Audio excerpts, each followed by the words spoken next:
Welcome back into the Play-by-Play, a sports media talk show from Awful Announcing, where my co-host seems to be angry about a new Cleveland Browns stadium. I'm Brendan Clean, staff writer at Awful Announcing. That's Ben Axelrod, a senior editor at Awful Announcing. Today, another sports betting scandal, the return of Kyle Hamilton of the week, and Wagyu versus Cheesesteak. But first, we're getting to the final days of the LeBron James Content Industrial Complex, which is a very nerdy way of saying we can't stop talking about LeBron. But I got to understand the anger about the stadium before we get any further, Ben. I thought this was supposed to be a good thing for people when their team gets a new stadium. What's the problem? Well, so they're moving the stadium out of Cleveland. It's going to the suburbs. That's the biggest thing. And it's going to be one of those state-of-the-art stadiums where they pretend like they're going to get a Super Bowl, pretend like they're going to get Final Fours, like pretend like Cleveland is going to become now all of a sudden this event hub. And I mean, it's another way to generate non-football revenue for the owners that they don't have to share with the players. So it's fine. I mean, I'm probably all the usual issues. Yeah, I'm probably going to lose my season tickets as a result of it because I cannot imagine being able to afford whatever these, not only the tickets, but the PSLs are going to cost. So maybe that's my own bias there. But my How default, many miles from where it is now is the new one going to be? Oh, not very far. It's like 5 miles. It's closer to my house. I mean, because Cleveland's small, right? So I'm like, what's the suburbs versus downtown in Cleveland? It's basically right next to the airport in Cleveland. Like you get off the airport, like it will be right there. So it'll be interesting. It'll definitely kind of shake up the way Northeast Ohio is constructed as a whole. But I don't think you're going to have to make, plans to come out here and join me for the Super Bowl anytime soon. My default is to just assume what the Browns are doing is wrong. And like 90% of the time I'll be right. So I think the Browns are wrong here again. It's a good angle to pick, I think, for sure. We also have a virus or some sort of pandemic of every stadium needing to look like SoFi now. Right. Like all of them are just like, we're going to do what the Rams did because that got a lot of good attention and we fancy ourselves the LA of the Northeast or something. And so therefore we just got to do what they did. It's weird. It doesn't look like a stadium. It looks like a mall or something, all these new ones. I don't love that. But yeah, look, we got in Arizona when the Cardinals got their own stadium finally, like 20 years ago, as anyone who's ever come through for a Super Bowl or anything knows, our stadium could not be further from every other thing in the entire city. So I'm used to that. Maybe that's part of my bias is, for me, anyone who lives in Phoenix, it's an hour to that stadium no matter what you're going for or when or whatever. So, yeah, maybe you're just in for that as well. All right, let's get to it, though. LeBron and NBA free agency, I think, Ben. We can kind of bite multiple things off of this apple here because LeBron James, somebody you know well, and you know the tricks that he pulls this time of year well, too. He opted into the final year of his contract in Los Angeles. We got a Rich Paul statement by way of Shams Charania at ESPN with a veiled warning of LeBron's watchful eye over the moves that the Lakers make to start to build around Luka Doncic after the miracle trade in February, and threatened, I would say, the uncertain future that LeBron may or may not have in LA. I can read the quote, the statement, if you think that's necessary, Ben, but why really, like, my thing is here, like, I don't even know how much I need to explain about the tricks that LeBron is pulling, both with his team, which I think is becoming less impactful the older he gets and the less sway he has, no longer at this point even being the best player on his team, which is probably a first for him, maybe ever, but also with the media, which is, of course, where we care about it more. That part, I guess, does seem to still be just as impactful despite being obvious, and the media, I think, continues to fall for this, and he can just generate 24, 48 hours of headlines and talk show segments and content at the snap of his fingers, despite almost everyone knowing the most likely reality of where this goes is absolutely nowhere, and he just plays his age 41 season with the Lakers and maybe just retires next summer. Like, why do we do this every year, Ben? Yeah, I don't think the media is falling for it as much this time around. As somebody who's followed like the entirety of LeBron's career, like you said, I've gotten pretty used to the ups and downs and the trajectory of these type of news cycles. And typically, like if the idea of LeBron going elsewhere is in the ether, if that's something that's out there, that's going to dominate the news cycle. And it's definitely something now that has been talked about. But I think just because of the logistics of it, because I think most people seem to agree that if he was going to go elsewhere, it would probably be a return to the Cavaliers. And that's basically impossible for the Cavs to pull off, being a second apron team. Like Brian Windhorst laid it out, I thought pretty succinctly on ESPN throughout Get Up and First Take on Monday morning, was like the idea of a LeBron James trade is just not like viable. So maybe if LeBron were to reintroduce the idea of like, I would want a buyout, or if he were to say something more forceful, but I think we've become numb to just this idea of there's always something going on with LeBron. Like I love LeBron. LeBron's my favorite athlete of all time. There was probably a point in my life where like, if I had a kid at the right time, his middle name would have been LeBron. But like LeBron comes with a lot of bullshit. There's just a lot of bullshit that follows LeBron. And I think a lot of the media, even shows like ESPN or channels like ESPN and their shows like Get Up and First Take, that they're still talking about it, but it's not dominating those shows the way it used to. So I do think there's some fatigue when it comes to that, especially when, like you said, we all know what's going on here. Like we all know that he probably can't get traded anywhere at this point in the NBA offseason. And then the other part of it is, which you also alluded to, is this is an unprecedented situation for LeBron, where my read on it is he's challenging the Lakers to go make some moves, to go get a center, to go make some moves to fortify your roster, to be more competitive. I think it's pretty telling that quote about, well, clearly the Lakers are focusing on the future. I think that said it all. And the Lakers can call him his bluff. The Lakers can be like, cool, we have Luka Doncic now. Like, this is Luka Doncic's franchise. And that's a position LeBron has never been in, whether it was in Cleveland both times, whether it was in Miami, or to this point until now in Los Angeles. So I know I just kind of threw out a lot out there and kind of rambled a bit, but to me, like, this story is not dominating the headlines the way most of the times it does when LeBron's future somewhere seems to be in question. That's probably true. I mean, of course, it's not 2010 free agency or 2016 free agency or 2018 free agency, but like it is, or whatever year, 14 when he went 14. Back to Cleveland. But it's not that, and that's because I think we do ultimately know that he's not the same player and not worthy of that level of scrutiny or coverage or anything. But like I just went to YouTube and typed in LeBron. Yeah. And I'm still seeing hundreds of thousands, millions of views on videos, including 300,000 on just Shams on SportsCenter telling us the information. You know what I mean? So yeah, that's the part where I guess I do look at it and think that it does speak, I think, to some of what we've been talking about with the NBA for a while, where this whole season of not really being able to let go of that generation. Now, it is LeBron. It's like Michael Jordan in Washington still got coverage. You should cover that guy. But when I look at like the more specifics of it, I would agree with you that like people aren't falling for this, and to just kind of put somebody like Wendy front and center to lead the news cycle on Monday, basically saying like, there's no need to do mock trades and what's the best destination and ranking the possible fits and all the nonsense we could do, because it's just unrealistic for the most part. And I think that's different than it's been in the past.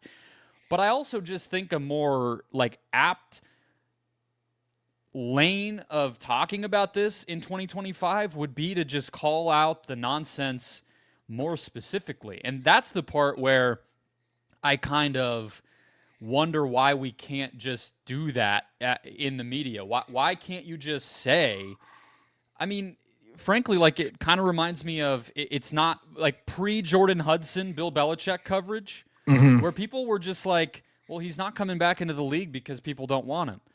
Why can't we just say LeBron doesn't have options because he's not as good as he used to be, and he chose to take $50 million over being flexible? Like, that's the reality of the situation, but it's almost like we have to talk around that. And I think I can't help but wonder if that is actually because that would be more boring. Yeah. You know what I mean? It's boring to say that. It gets us into the weeds of the second apron a little bit too, which I want to get to because you wrote about it. And it just becomes a 2-minute conversation. Whereas if we kind of pretend and exaggerate the possibilities, then that's like more engaging and can get us those hundreds of thousands of page views on YouTube. And like that I do think is a frustrating place to be consuming this coverage, when it's just not the most interesting thing going on, and it may not even be a thing going on. Mm-hmm. I felt that way. I felt actually pretty strongly about that last year with the Bronny stuff. Like, why are we not just calling this for what it is? Like, why are we pretending there's going to be any possible outcome other than the Lakers taking him with, I think it was the 57 pick. Like, we went through this like 2-month window where it was like, maybe somebody else would take him, or maybe the Lakers would do this instead. And it was just like, he's going to be on the Lakers. Is he going to hold out? Yeah. Like it was, to me, that was like, that to me epitomized like that to me is the comparison to Jordan Hudson. It's like, why can't we just talk about this? Like, why can't we just say like LeBron wants his son on the Lakers and the Lakers are going to accommodate that? I think with this, so I guess like, I mean, we all seem to be on the same page that this is LeBron pressuring the Lakers. Like LeBron wants the Lakers to make moves to fit more in line with what could very well be his last season. It seems like it's 1 or 2 seasons left for him at or this is it point. just LeBron liking to be talked about? That's kind of what I'm getting at here is like, yeah, if he wanted, like, what does it accomplish? And when I look at it from that standpoint, I mean, we've gotten this a little bit in the NBA free agency coverage with the Giannis Antetokounmpo saga that seems to be never ending in a similar way, where this phrasing of like, Giannis is closely watching what the Milwaukee Bucks do. Okay, I mean, does that mean that Shai Gilgeous-Alexander's not paying any attention to what the Oklahoma City Thunder do? Only Giannis in the league is actually like looking at Twitter this time of year. It's a crazy way to put this, and it feels similar with this LeBron thing where you look at it and it's like, okay, of course he wants the Lakers to win now. He's 41. He could retire at any point. He doesn't want them to just transition to Luka and ignore this. That doesn't have to be said publicly in order for it to be true. Likewise, if he wanted to be traded, I would imagine, given that he has a no-trade clause and he's the most respected player in any sport in the world right now, I mean, whatever, in terms of his legacy and his impact and his power within his league, probably is going to be able to work that out with ownership and management in LA and make that happen no matter what he says to Shams Charania or posts online or anything like that.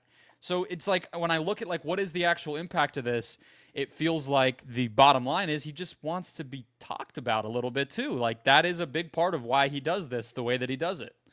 Yeah, I mean, LeBron definitely likes to be talked about. I don't think you could get anybody to dispute that. I do think like this has filled like a little bit of this void where we talked last week about like, why is the news of the Kevin Durant trade coming out on the same afternoon of Game 7 of the NBA Finals? And all of the Giannis stuff, I know there was the news with Miles Turner and Damian Lillard. And I mean, that seems like one where maybe you could call out, okay, what's really going on here, where Damian Lillard gets waived and then all of a sudden there's a statement to Chris Haynes, although it also seems like maybe Giannis also helped recruit Miles Turner to Milwaukee. So like, what's going on there? But like, I don't like this idea. Shams put it out there in May, like this is going to be the most craziest NBA offseason ever. And it's like talking about LeBron wanting to pressure the Lakers or LeBron trying to pressure the Lakers. Like, I don't know. Like, I guess I understand like why we're talking about that instead of D'Angelo Russell signing with the Mavericks. Like it just hasn't been from a mainstream story type of standpoint. But it seems like we kind of talking about it, even if like, I don't know, Lauri Markkanen got traded, like it would still break through above that, even though that would qualify as more of a crazy offseason because that would be a big championship affecting move. We still would be talking about this over that. But what if it was the Durant trade? Like, I think there is a certain scale of like A-list NBA type of players who we talk about, like guys who do drive that type of news cycle. And then like there is, I mean, Miles Turner was kind of getting the like this league reactions when he went from the Pacers to the Bucks. So maybe it's that LeBron knows he's going to be talked about either way, and this is his way of at least dictating how. Is that a good way to put it? I think I genuinely think he wants to pressure the Lakers. Like, I think he wants to stay with the Lakers, but he doesn't see that roster as championship caliber. Like this, Does this accomplish that though? Putting a statement in an ESPN article?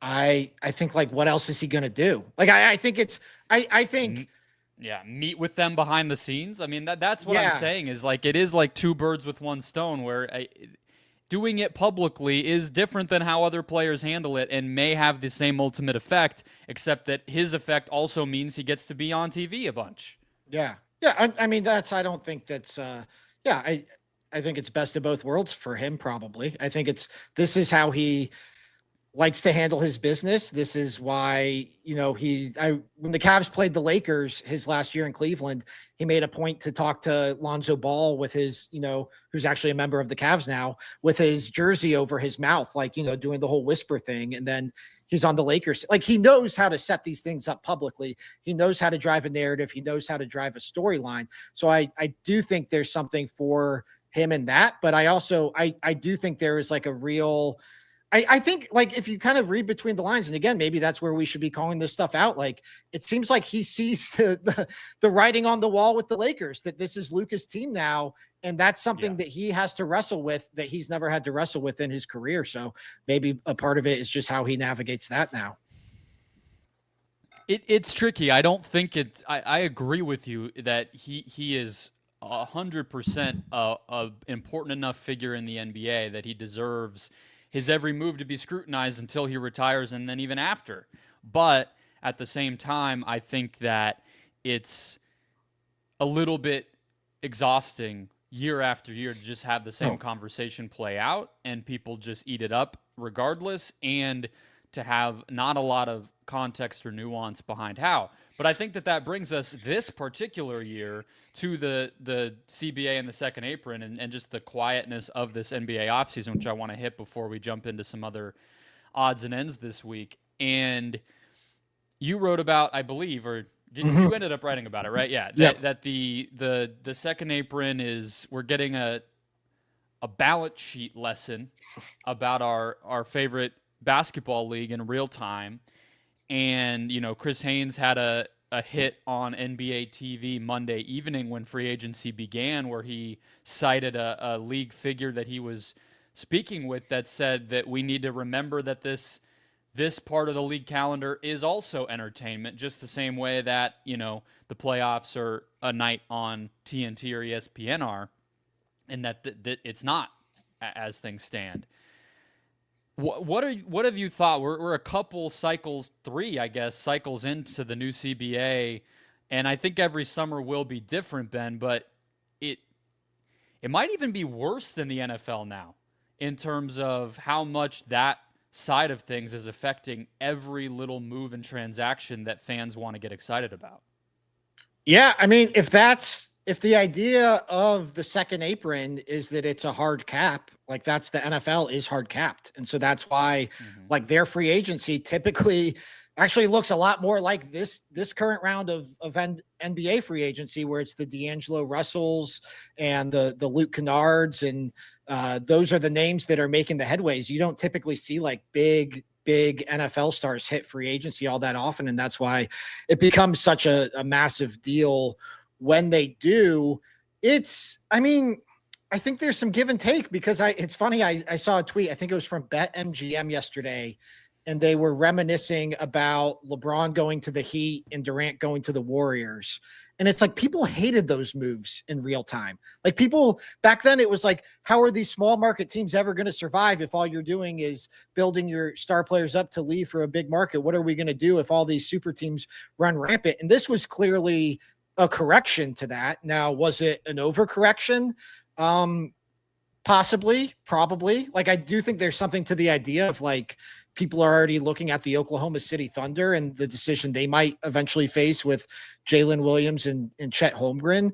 I don't think it's necessarily a good thing for just like CBA talk to have such a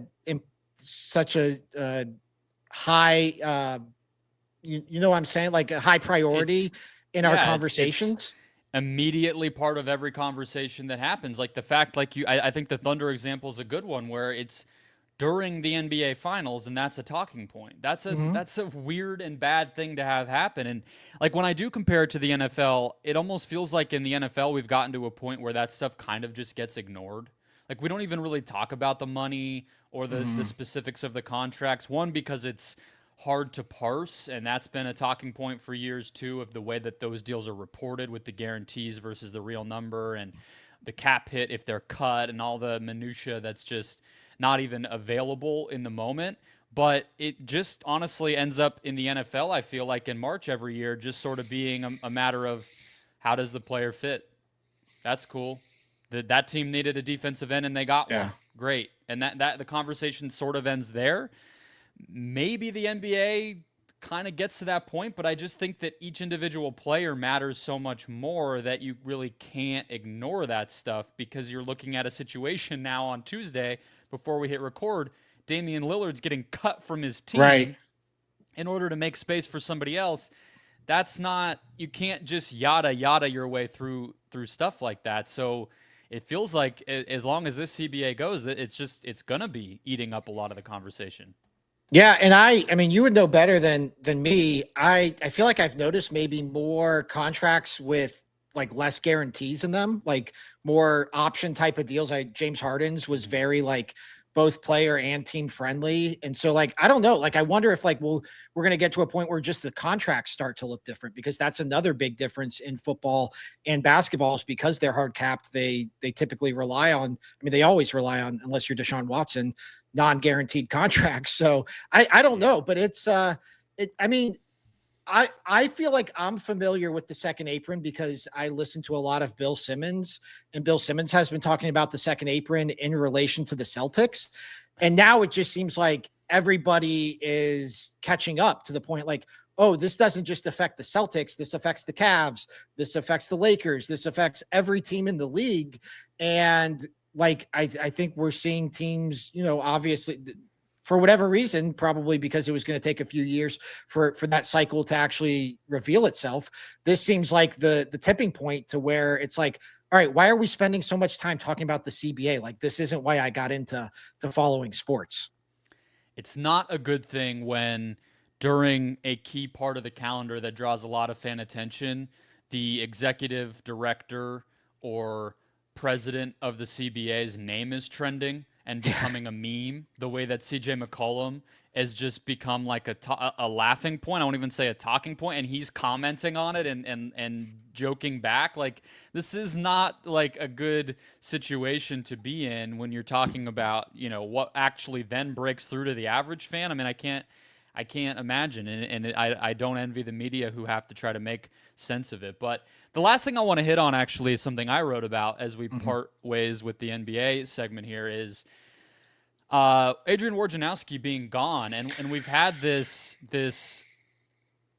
cycle now, you know, through April when the season ended, now through the off-season moves being wrapped up, where it's just Shams Charania. And I would add beyond that something that maybe didn't even get enough attention as Woj was exiting, is almost every other insider is independent now in this really weird way where it would be like if it was Schefter and a bunch of Jordan Schultzes is kind of what the NBA is at, where Mark Stein does a Substack and Jake Fisher is on YouTube streams with Bleacher Report, and Chris Haynes has a YouTube channel and I guess still works at NBA TV when they want him.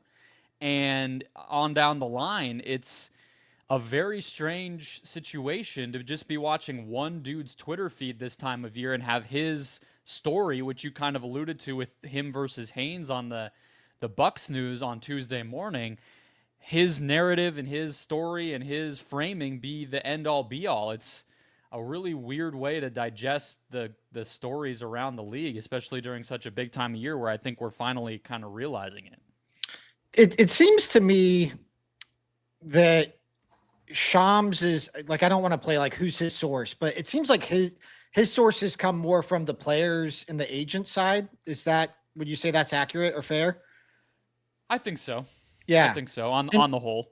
And it seemed like Woj's was a little bit more team based. Like I know the Cavs organization, typically a lot of their news got filtered out through Woj. So it feels kind of incomplete. Like it feels like maybe we're just getting like the player's side of a lot of these stories. And maybe that's why some of these other moves have seemingly come more out of left field, because there's not a voice for the teams or organizations, or at least they're not utilizing it that way. So yeah, it's definitely felt strange without Woj. And then also the aspect of like Shams hyping up this offseason, and we're sitting here on Tuesday afternoon, and like the biggest move to happen was Miles Turner moving to the Bucks and Damian Lillard, who's not going to play next season, getting waived. Like, it's just like, it's been, so I don't know. Like I wrote a story about. Do you think he did that because he's on McAfee and he's a younger reporter and he just kind of wants to get it, be celebratory and positive and just kind of, hey, pay attention to the NBA right now, 'cause cool things are going to happen, kiddos. Like, I don't know what the point there was, unless he was just wrong. I mean, obviously that's a possibility. I like the sense I get is that he had information that made him think moves were possible, and he presented it like big moves, like, Jaylen Brown getting traded or something with Giannis. Yeah. And he presented it like too confidently that it would happen, as opposed to like, this is a possibility. And so I don't know. He's gone back to it a lot of times, though. Like he said it at the very beginning as the finals were wrapping up. He said it again to McAfee. He told Scott Van Pelt, don't go to sleep one night in Sports Center. It's been like over and over. And then it's just like, oh, Cam Johnson to Denver. Right. Yeah. I mean, a part of it seems like being a good team partner. And I know that's a quote he gave about not tipping draft picks this year, which was a welcome addition, I'd say, to the NBA offseason. But yeah, it seems like maybe he's a little bit too much a part of the ESPN machine when it comes to the presentation and propaganda, trying to amplify stuff like free agency. A little more in the Schefter camp on that front than the Woj, I guess, kind of doing things his own way vibe. But let's get to Wagyu versus Cheesecake. It's been cheesesteak now, not cheesecake. It's been a minute.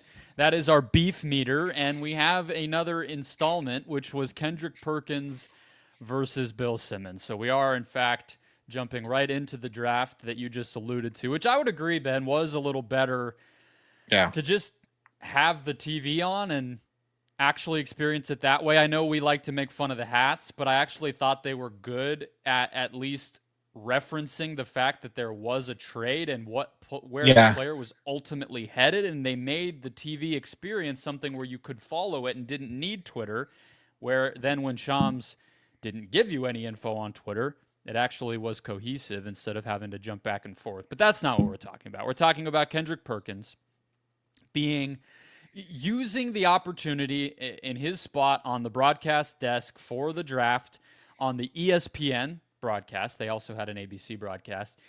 When the Raptors made a pick at number 9 to turn that into a, very, I guess, NBA countdown / first take stylized opinion, that selection in part was going to vault them into the top 6 of the Eastern Conference. Kind of goofy, kind of dumb in terms of making it in that moment. It felt out of place. I'm not saying the take was dumb. Perk can think that, and maybe they will be in the top 6, but it was goofy. but it wasn't that harmful. Yeah. Bill Simmons uses it as an opportunity to then clown Kendrick Perkins, who he admittedly has made fun of quite a bit over the years. We get fast forward from there. Perk responds on Twitter. Perk responds in a episode of his podcast. Very tried and true pathway we've seen over and over when athletes get into this with media, with traditional media. What have you done? Have you played? On and on down the line. What did you think of all this? Help us put this on our beef meter, Ben. I'm gonna lean cheesesteak here. Maybe cheesecake actually too. I don't know. Yeah, like this this felt a little manufactured. Not to say like it wasn't legitimate or that it was, not pre-planned or anything like that, but it just felt like, I don't know. It was like Bill Simmons said something. I feel like I have to respond. And then I thought Bill Simmons' response in which he basically, made fun of Perk for filming a video in his car about it and referenced their combined age and just how silly the whole thing was. Like, I don't know. Like, Perk shouldn't be on NBA draft coverage. Perk isn't an NBA draft guy. It doesn't. I think it speaks more to the current state of ESPN's lack of depth when it comes to its NBA analysts and its talent that it feels the need to do so much crossover between Countdown, which I think is a show that, love him or hated, Perk is obviously better suited for Countdown than he is the NBA draft. So we spent a lot of time talking about the NBA finals coverage, which we agreed wasn't very good. I didn't think the NBA draft coverage was all that much better. And I think, when you have somebody like Bill Simmons, who seems a little bit more comfortable letting it fly in his new Spotify deal, like stuff like this is inevitable. So I didn't think much of this.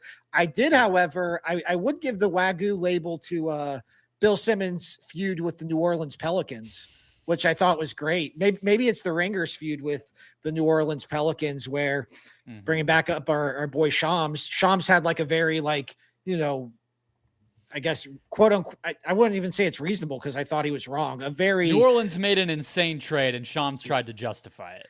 Exactly. And tried to do we can't judge this trade yet. And it's like, you actually can judge this trade. Like trading an unprotected first round pick as a team that might be the worst team in the league next year to climb up from 23 to 13 is like certifiably insane, regardless of how it plays out. And so, but I thought that, so the Pelicans on Twitter took a jab at the Ringer, and then Bill Simmons just retweeted it and said, bookmarking this one. Like, I just think that's the perfect response. I'm going to steal it for something eventually, but just bookmarking this one, I think is like the way to go in that situation. And it's just having a very familiar punching bag for Bill Simmons and his acolytes in the NBA, which is Joe Dumars. I mean, this man has a meme. He has a double phone both hand, like a frat kid at a party, except like old-fashioned looking cell phones instead of, tall boys. And it's like a classic NBA meme. If you can't make fun of that, then what are we doing here? That guy is back and he's making just as ridiculous trades as ever. But as far as Perk, like I think everybody knows he is a little bit overexposed at ESPN and not a great fit for the jobs that he's asked to do. I thought it was hilarious that he would put the resumes up against one another, given that Bill Simmons was referencing his comments on a broadcast that Bill Simmons himself was previously on. Like, if you can't do that, then what is Bill Simmons allowed to criticize? He literally did that job, Perk. But I just it does speak to their lack of depth. But I guess, like, to go a level deeper with Perk, like he gets into these so often, and then he really comes up empty when he does it. And I'm not here to like critique and go blow by blow of these goofy internet beefs, but at the same time, he's kind of playing off of the Stephen A. Smithification of ESPN's NBA coverage, but he's pretty awful at it compared to how Stephen A. is. Like, Stephen A. turned the LeBron thing into weeks of content. Perk doesn't even have the juice to make this good for him in any kind of way, up his Q rating or actually throw a punch at Simmons figuratively on this kind of thing. And it's the same when he's gone at it with Barkley. I believe Shannon Sharp in the past. Like, I don't know what he's doing on a lot of these things, and I think it contributes to just a real negative opinion of him where he pursues this kind of nonsense and then doesn't even actually like pay it off. Yeah, my perception of Perk in terms of his role at ESPN and why he, I think rose pretty quickly up the ranks, especially for a guy who wasn't, an ex all-star or a household name throughout his playing career, is he's just kind of the guy who's willing to say the thing. Like, he's willing to go out and make a bold statement about Kevin Durant. He's willing to get into it with Kevin Durant. He's willing to engage in these feuds. Like, he's willing to do these things that attract attention. And I'd say more so typically like take based, like he's willing to go on First Take and make bold proclamations and give strong opinions, some of which like he'll go viral for negative reasons. And I think for him, it's like all attention is good attention. And so I don't know if his willingness to jump into these feuds like feeds into that. And if, there's somebody telling him, or if he knows like, oh, if I go after Bill Simmons, like this is going to get a lot of views and that will ultimately be good for me. But like, I just think it's kind of the lane he traffics in. It's kind of like, Chris Canty does the same a little bit on Unsportsmanlike, and that's resulted in a few quote unquote dust ups with Stephen A. Smith. So I just think that's always been kind of a lane at ESPN, is the guy who's willing to say the thing and the guy who's willing to drive a news cycle, even if it sometimes means embarrassing yourself. And I think this feud with Bill Simmons was ultimately an extension of that. All right, I'm not even going cheesesteak. I'm going like the gristle of like a Salisbury steak in like a TV dinner. That's what this one was. It doesn't even qualify. Cheesesteak's too good, honestly. There's some good cheesesteak meat you can get. So, all right, let's get to Kyle Hamilton of the week before we get into our final topic. And this one I think is pretty quick. It is our overused, the story, the tidbit, the angle that everybody thinks they're coming up with, but is actually redundant. Nico Harrison, lucky, not smart. Zach Lowe went viral, most notably for a rant about this. Nobody is on Nico Harrison's side in the media, in Dallas, anywhere, Ben. And yet, somehow, I guess his own comments made people feel the need to reinforce this, because he keeps talking about a vision that was determined by lottery balls. But I think we're good on the kicking Nico Harrison while he's down. I think everybody knows he's bad at his job, and we're just kind of waiting for him to get fired at this point, it feels like. Yeah, who knows? Maybe the Mavericks seems pretty set up here. So maybe Nico Harrison will become a fixture in our lives moving forward.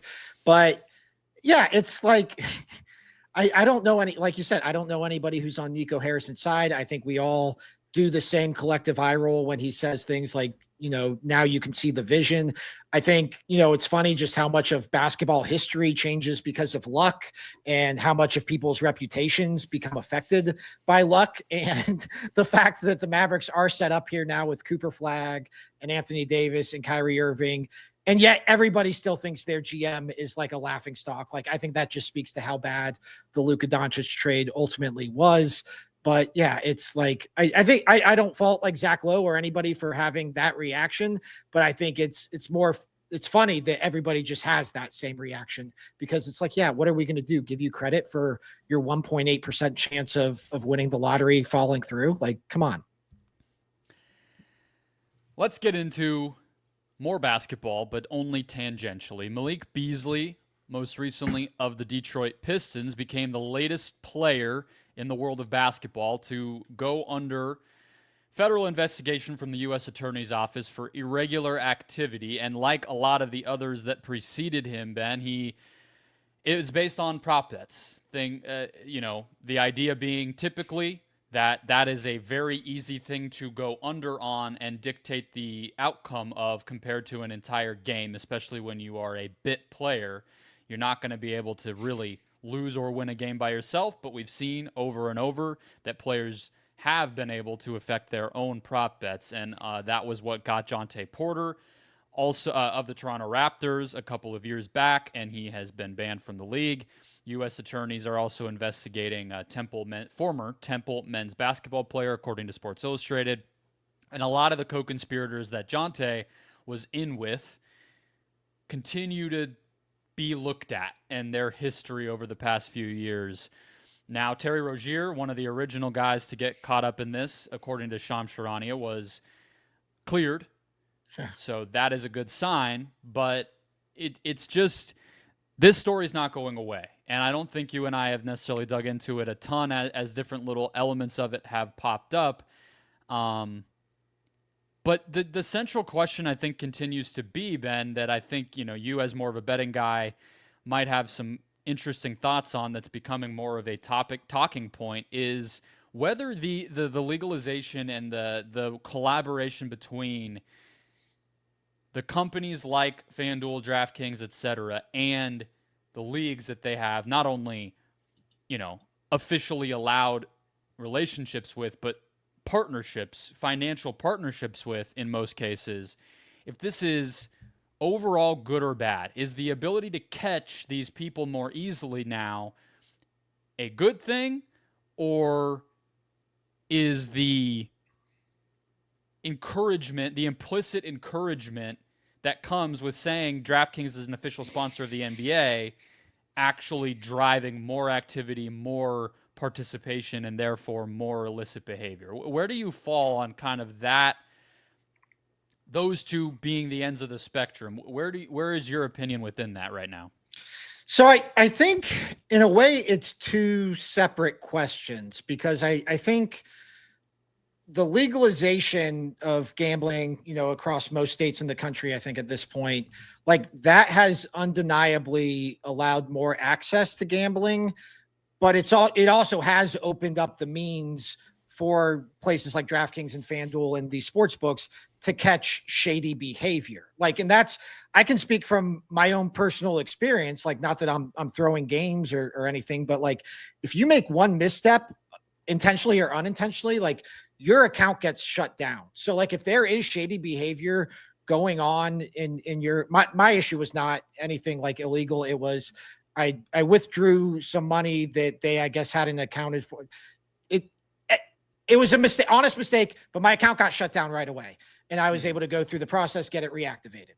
I would imagine like it's pretty similar in these situations. Like, if they notice you're betting on Terry Rozier unders, in some sort of rhythm, some sort of pattern, they're going to pick up on that pretty quickly. I guess I should say Malik Beasley now, because Terry Rozier has reportedly, or Jonte Porter, who we know was caught up in this for sure.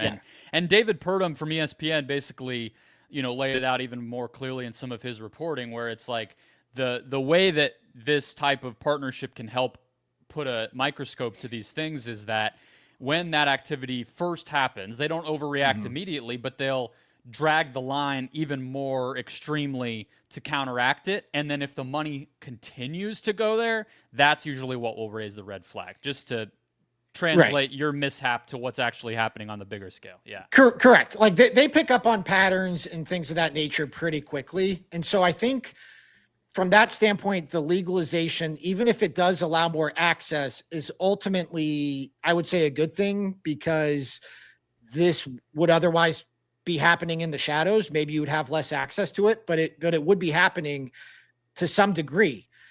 The question I have, and that I don't know the answer to, is how much is the partnership with the league necessary to facilitate tracking those type of things? Like, it's not like, because we have a partnership with the league, now we have a database with every player's social security number, and we can know if they're signing up for accounts. Wouldn't you theoretically hope that the government could come up with some kind of thing to motivate those companies to share that, even if they weren't getting in business? Yeah, it feels like a convenient justification. Right. And so I think ultimately the questions are, is the access worth having the ability to track this kind of stuff? Is that trade-off worth it?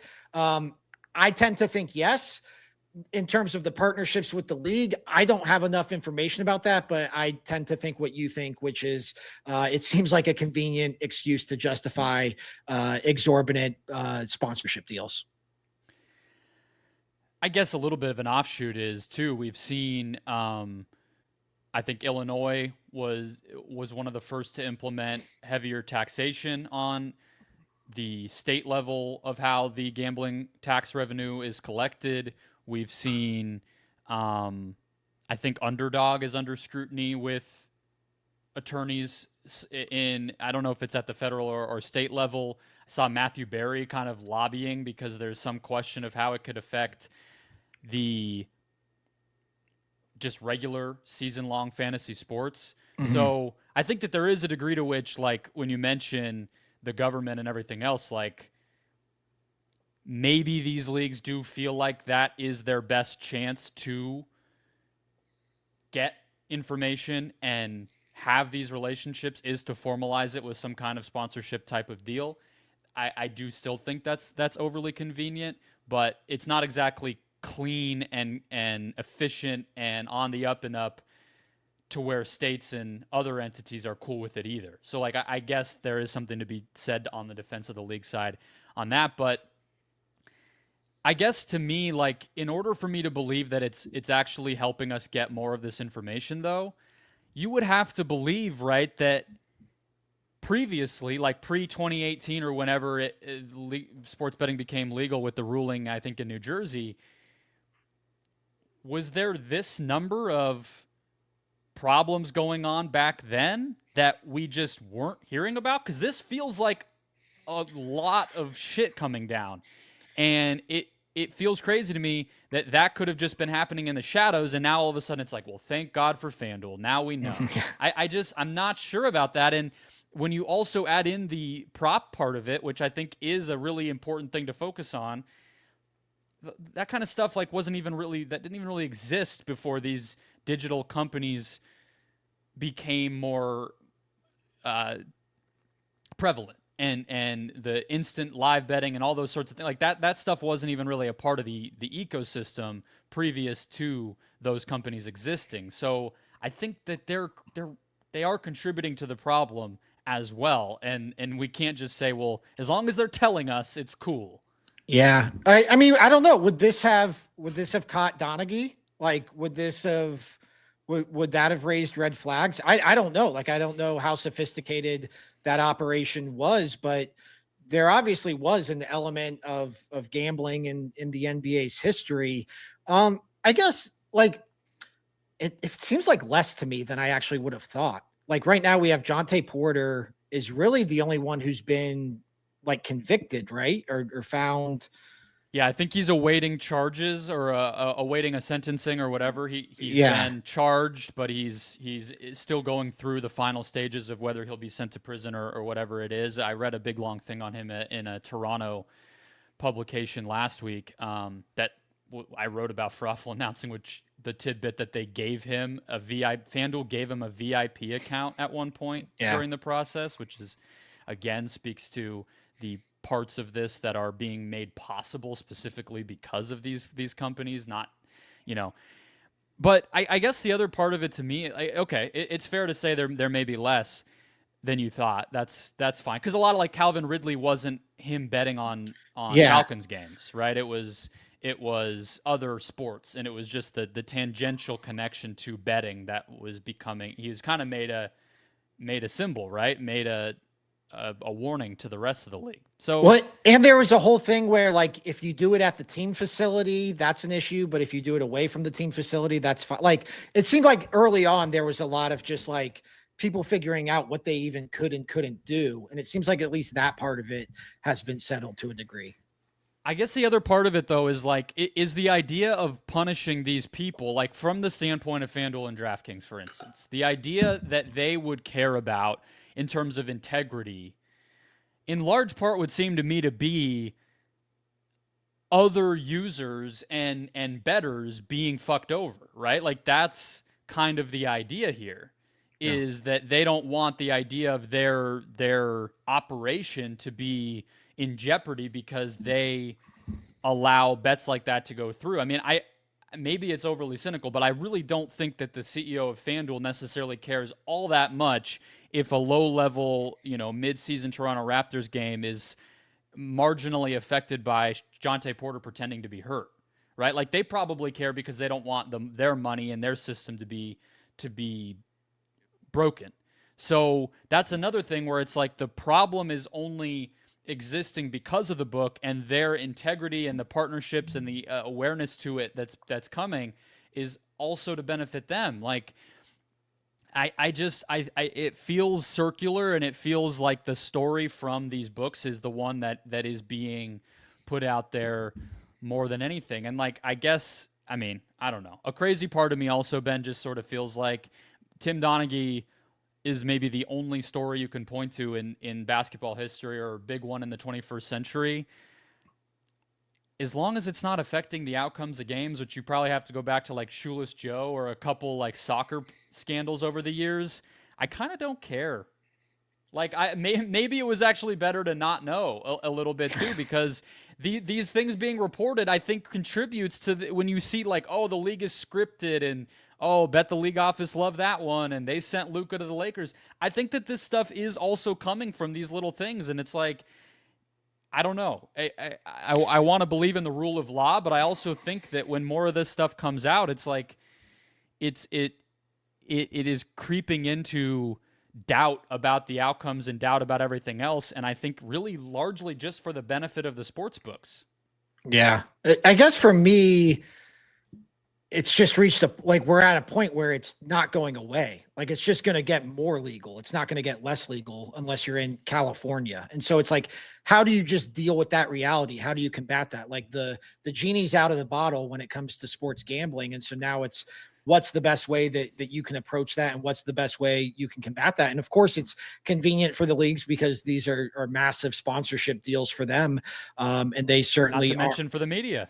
Right. Yeah, exactly. And so it's not, they are not altruistic in these endeavors by any means, but I just think we're at the point now where if it's going to be there, it's not going away, then how do you combat it? I think we're probably past the point of like, should this be legal? Shouldn't this be legal? I think there's just way too much money now. What's the justification for a prop bet then? Like, specifically, if that is the main issue here, and almost every single instance we've come across has been related to that in the NBA at least, then why do those need to be legal? Because I think it was Bill Barnwell, after the Terry Rozier news broke, that came out and said, like, just ban those. Yeah. But in Ohio, and I know some other states, they banned them for college. Like the first year that it was legal in Ohio, you could bet on like who would score the first touchdown in an Ohio State game, or over-unders on receiving yards and stuff like that. Now you can't bet on any. So you could do that. And it's like, yeah, that probably would be, that's probably something they should take a look at. I think probably, it's a whole industry. There are industries that project these things, and it creates interest allegedly, and it creates, that circular type of thing. And so I do think you would get a lot of pushback, but yeah, if you wanted to do this in a way that, kept the integrity of these sort of things in check, then yeah, that's probably a good happy medium, because it's definitely a lot easier for a player to affect his own prop bets than it is for a player to affect the spread or the over under. Did you see that clip of Beasley? I think when they were playing the Knicks and they were like down 9 points, and he raced and got a rebound to cut the lead to 7, and it was a 7.5 point spread or something. It was going viral. I did not see that. I saw that there's been some clips of his lack of defense that have been going around. No, this was a game where he was playing on the Timberwolves, and it was clear, like there were 5 seconds left in the game. He looked stressed as hell. He got a rebound off a missed free throw, raced down the court, got the layup to cover the spread, and like, it looked very out of place how hard he was playing for that point in the game. And that was going viral in the wake of all this. I may be just stretching to try to do a podcasty take, but I do think that this stuff does contribute to the conspiratorial fan consumption of sports. Like, I think it's really hard to separate when you're telling. We should know. I was being a little bit coy saying like I liked when we didn't know. It should be out there. Like, these people should be punished, especially the co-conspirators who aren't even athletes, who are getting caught up and probably driving and instigating this stuff. Those people absolutely should be punished. But it's like, well, okay, now Terry Rozier's just off. Well, for 2-3 years, including the worst season of his life this past season in Miami, where he just fell off a cliff for no apparent reason, everybody just had decided that anything he was involved in was fraudulent. Yeah. And that doesn't go away now because one little line of a Shams Charania story happened to mention that he's cleared.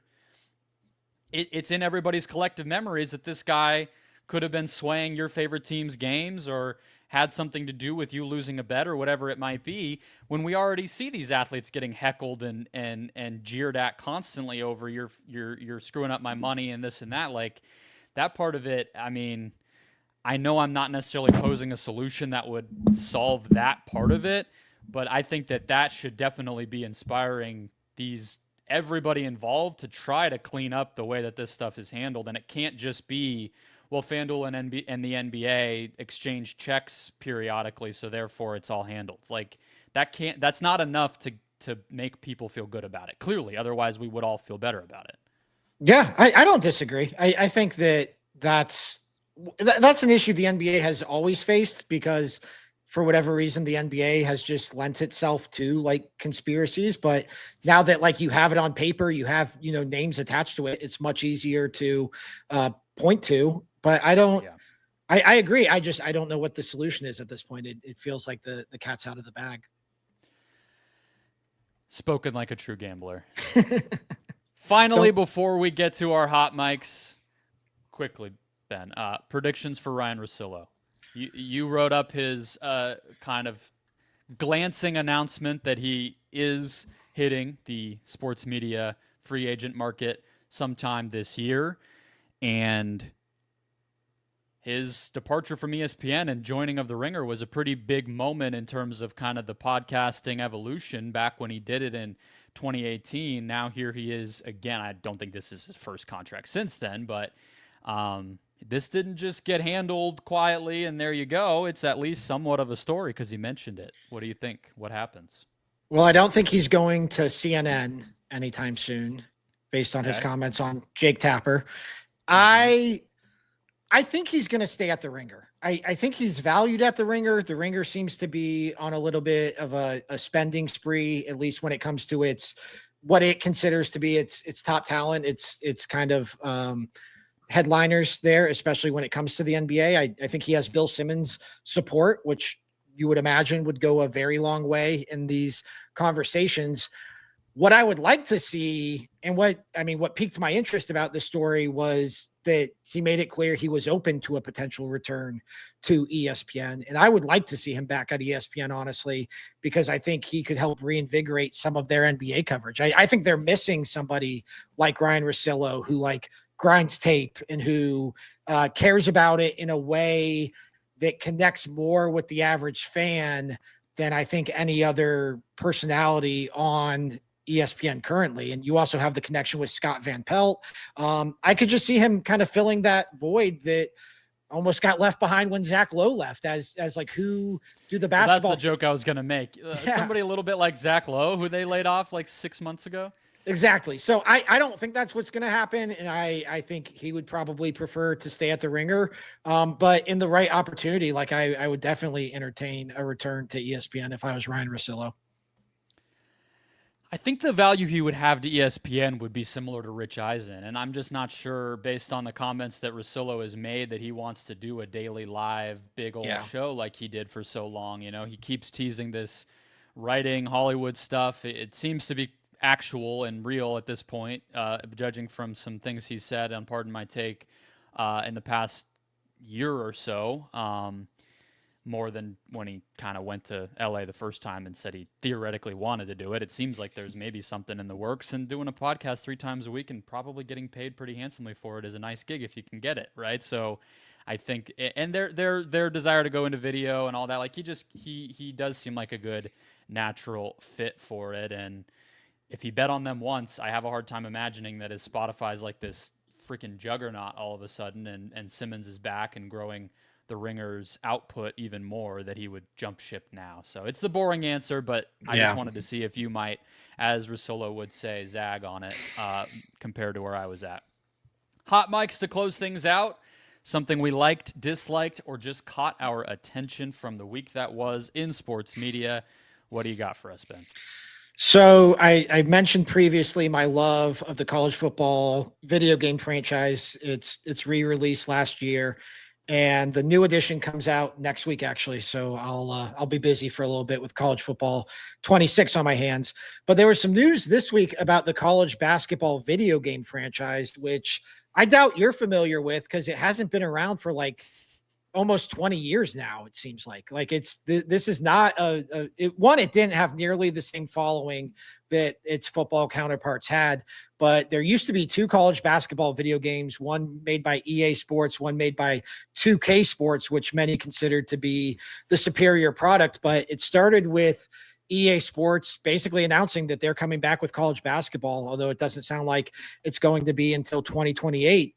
And that led to a bunch of people to call for 2K Sports to also bring back college basketball. And 2K Sports basically went on record saying that they're exploring it. And so none of this is going to matter until like 2028. It sounds like EA Sports their announcement got jumped by Matt Brown at Extra Points, who was going to report on their announcement. So they just went out and announced it themselves. But it's a little interesting battle brewing here in the video game world between college basketball video game manufacturers, EA Sports and 2K Sports. And I'm interested to see how it takes shape here in the next 3 or 4 years. My only addition to your hot mic is that I really hope 2K does indeed get involved, because EA is bad at making basketball games. They the mechanics of like controlling players and just the actual sport play is awful for NBA Live, for college basketball year, whatever, those games, bad. So yeah. Give me 2K. So NBA Live 2003 with Jason Kidd on the cover. That's like one of my holy grail video games. Like that's one of my favorite video games of all time. That was like the same season I was starting to get back into the NBA. It was the year before LeBron came into the league, and just like I was always an EA Sports guy through Madden, and just slowly it deteriorated. Like NBA Live got worse and worse and worse. It got to the point around like 06, 07 where like everybody was playing 2K, and it was the same way for basketball. Like I don't know anybody who continued playing the college basketball game after 2K stopped making it in like 2008. So I'm with you there. Yeah. My holy grail basketball video game is 2K5. I once scored 103 points with Chauncey Billups in NBA 2K5. So there's my little story. Stuart Scott was like the MC of the game. It was elite. All right. My hot mic. Farewell to Kevin Durant. I meant to do this last week, and then I forgot about it. So I cover the Suns locally, although less so coming up here soon. And I got to cover Kevin Durant, which was a very unique experience that was rife with, some insightful and actually genuinely educational and informative press conference and practice moments, combined with some undesirable and frankly infuriating direct message conversations. And it was a very up and down and tumultuous time. I would say that the main part is that the team was completely underwhelming and awful to watch for most of his time here, not due to his play. But I don't even have to say probably the most interesting experience of my young reporting life was that dude being on the team that I cover and care about and dealing with all of the things that meant. I've seen some very